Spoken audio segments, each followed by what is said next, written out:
Hi, dear students. Good morning to all of you and welcome to my YouTube channel Art of Maths.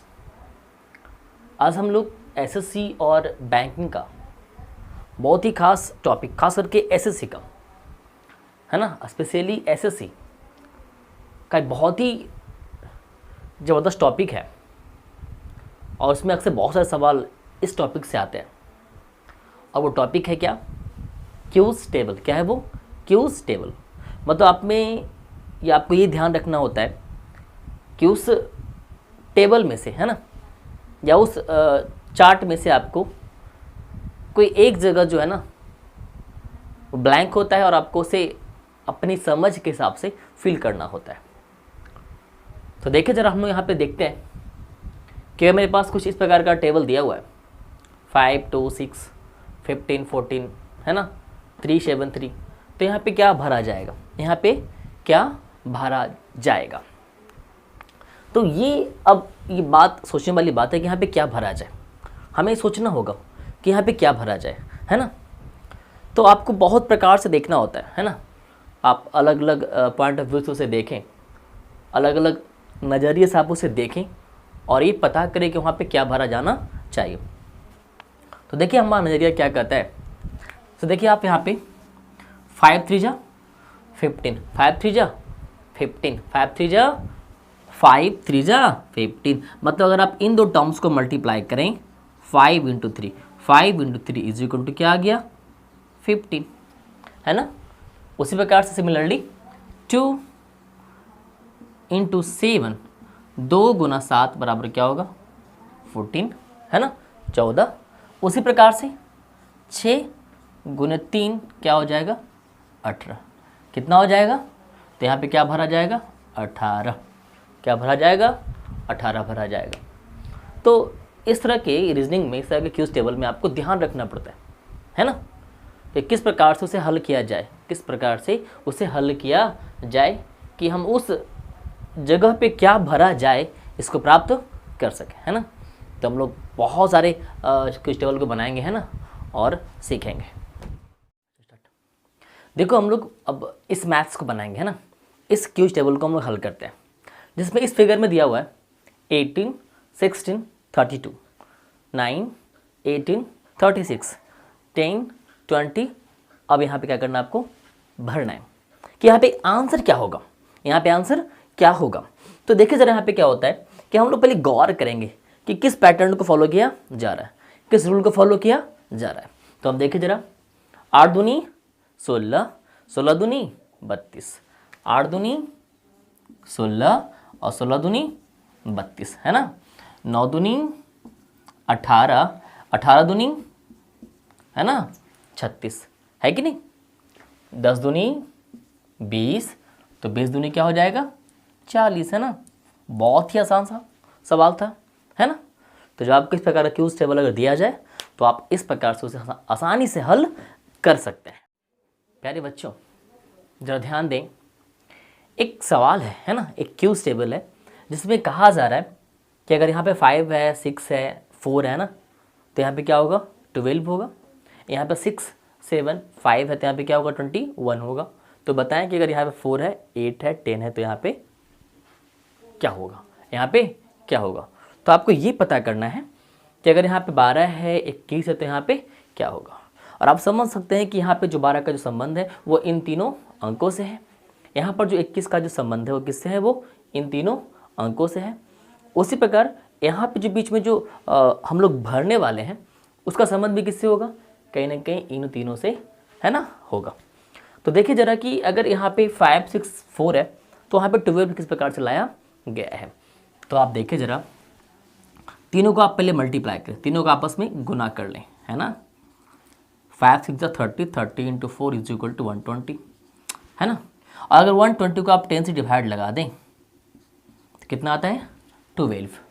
Similarly उसी प्रकार से 5 into 6 into 7 is equal to 210, है ना। फिर अगर आप इसको 10 से डिवाइड लगा दें तो कितना आएगा? 21, है ना। उसी प्रकार से देखिए ज़रा, 4 into 8 into 10 is equal to कितना हो जाएगा? 320। और इसे अगर 10 से डिवाइड लगाया जाए तो कितना आ जाएगा? 34, है ना। तो आपने देखा कि किस प्रकार से इस तरह के क्यूज टेबल को हल किया जाता है ना। आपने देखा कि किस प्रकार से इस तरह के क्यूज टेबल्स को हल किया जाता है। तो आपने देखा कि कितनी आसानी से यहाँ पे 12 लाया गया था ना। तीनों को मल्टीप्लाई करें और 10 से भागा दे दें, तीनों को मल्टीप्लाई करें 10 से भागा दे दें, तीनों को मल्टीप्लाई करें 10 से भागा दे दें, तो आपका आंसर क्या होता है, फाइंड हो जाता है।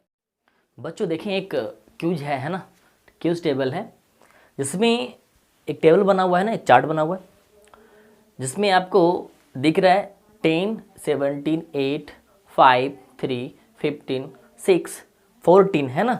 यहाँ पे क्या है, खाली जगह है ना, आपको भरना है। यहाँ 42 है, 68 और यहाँ पे क्या है 92। तो अब आपको ये सोचना है कि ऐसा कौन सा वहाँ पे संख्या भरा जाए जिससे कि वो टेबल क्या हो, कंप्लीट हो जाए। मतलब आपको इस टेबल को कंप्लीट करना है।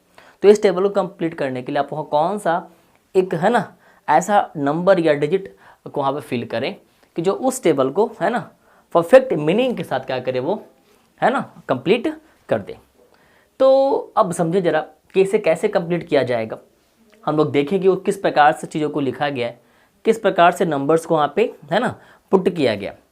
तो जिस पैटर्न को फॉलो करके नंबर्स को वहाँ पे पुट किया गया है, हम भी उसी पैटर्न को फॉलो करेंगे और वहाँ पे किसी खास पार्टिकुलर नंबर को पुट वहाँ पे करेंगे जिससे कि हमारा टेबल क्या हो, कंप्लीट हो जाए। तो देखिए आप यहाँ पे थोड़ा सीखिए ज़रा।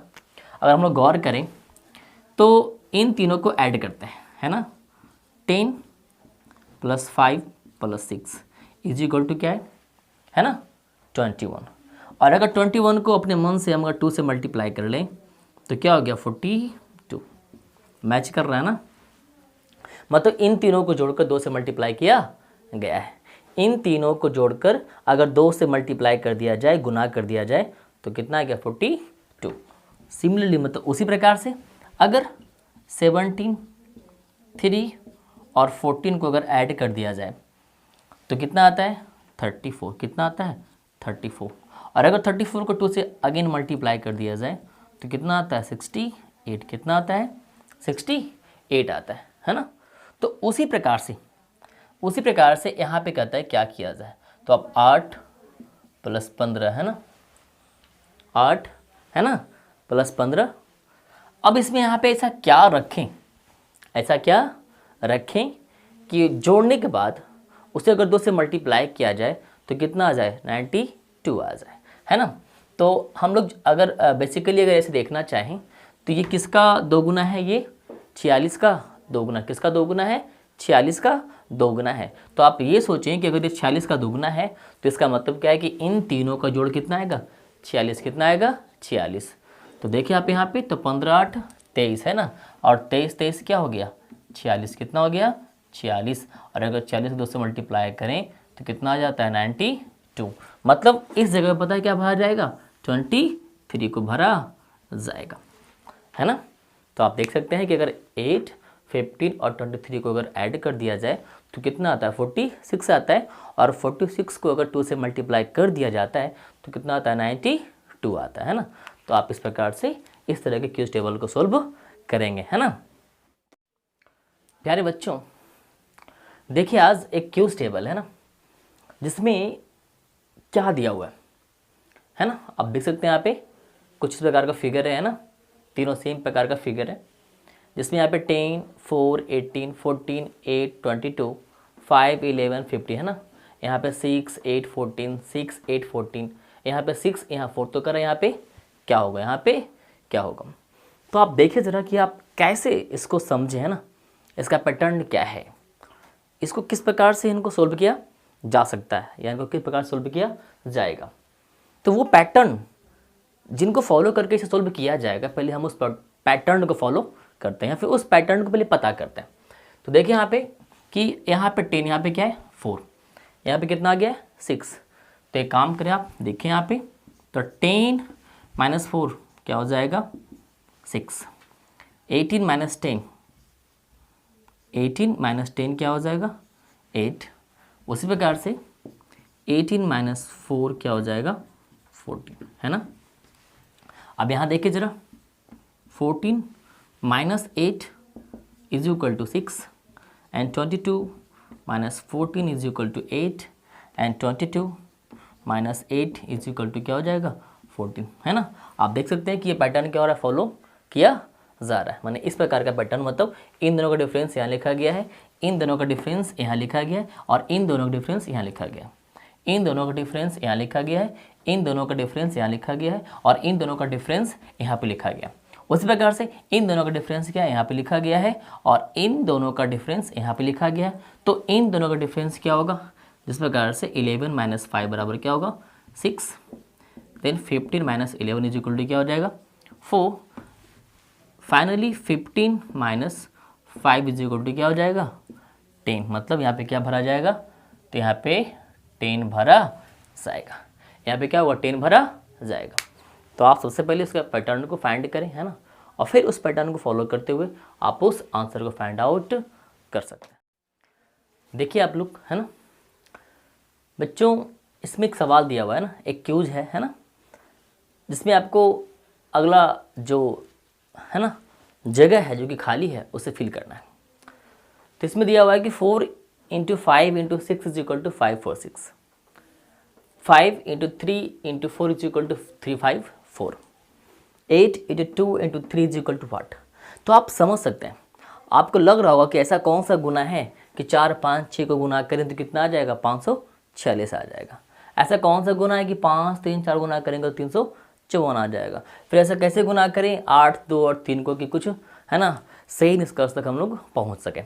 तो देखिए इसे मल्टीप्लाई नहीं किया गया, इसे मल्टीप्लाई किया गया नहीं है, तो क्या है, तो आप समझ सकते हैं कि इसमें क्या है, बस इन्हीं 4, 5, 6 को है ना उलट पुलट कर है ना यहाँ पे क्या किया गया है, लिख दिया गया है। मतलब एक अलग ढंग से क्या है उसे, है ना, उसी तीनों अंकों का इस्तेमाल करके एक नंबर बना दिया गया है। माने उन्हीं 3 डिजिट्स को यूज़ करके एक नंबर बना दिया गया है। तो हम भी क्या करने वाले हैं, उन्हीं 3 नंबर्स को यूज़ करके उन्हीं 3 डिजिट्स को, उन्हीं 3 अंकों को यूज़ करके हम लोग एक नंबर तैयार कर लेंगे, एक संख्या तैयार कर लेंगे। तो देखिए यहाँ पे क्या है, सेकेंड में जो नंबर है उसे फर्स्ट बना दिया गया है, फर्स्ट में रखा गया है, और फर्स्ट में जो नंबर उसे क्या किया गया है ना सेकेंड में रखा गया है, और थर्ड वाले को थर्ड में रखा है। मतलब ये कहें कि फर्स्ट और सेकेंड को आपस में क्या किया गया है ना मतलब इंटरचेंज कर दिया गया है।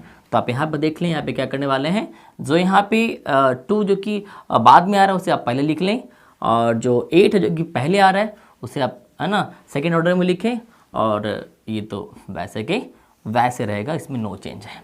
तो आपने क्या देखा यहाँ पे, आपने क्या सीखा कि बस क्या कर रहा है, उन्हीं 3 अंकों का इस्तेमाल करके एक संख्या बना दिया जा रहा है। मतलब इसमें क्या है कि फर्स्ट और सेकंड वाले डिजिट्स को आपस में इंटरचेंज करके इसे इस प्रकार से इस संख्या के रूप में लिख दिया जा रहा है। यहाँ भी उसी को फॉलो किया गया है। तो हम भी क्या करने वाले हैं, जो यहाँ पे जो सेकंड नंबर में जो या फिर सेकंड ऑर्डर में जो लिखा गया हुआ है नंबर को, उसे हम पहले अंक के तौर पे लेंगे, और जो दूसरा अंक है उसे हम लोग जो पहला अंक उसे हम क्या करेंगे दूसरा अंक के तौर पे लेंगे, और जो तीसरा है उसमें नो चेंजिंग करते हुए उसे एक नंबर के तौर पे तैयार हम लोग कर लेंगे।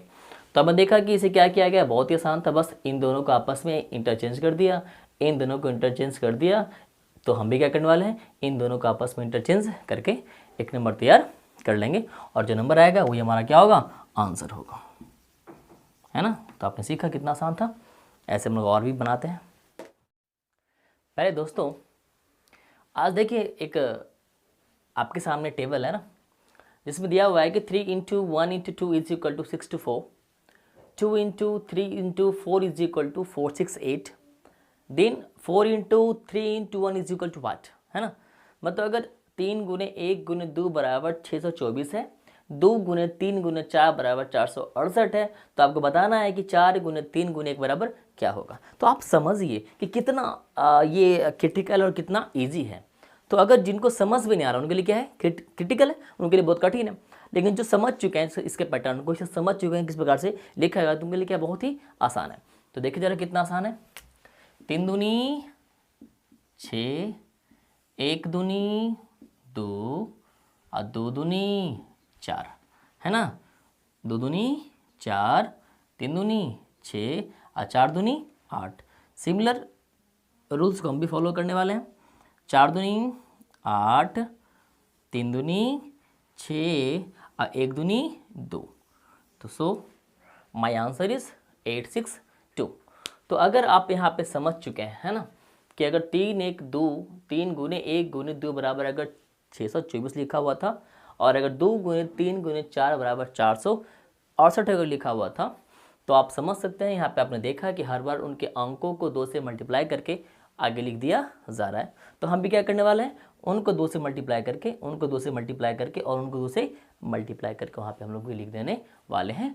और ऐसे जो नंबर प्राप्त होगा वही नंबर क्या होगा, इस क्यूज टेबल का क्या होगा, आंसर होगा, है ना। तो आपने देखा कि इतना आसान था, है ना। तो सीखिए, है ना, और बने रहे। Audio Jungle.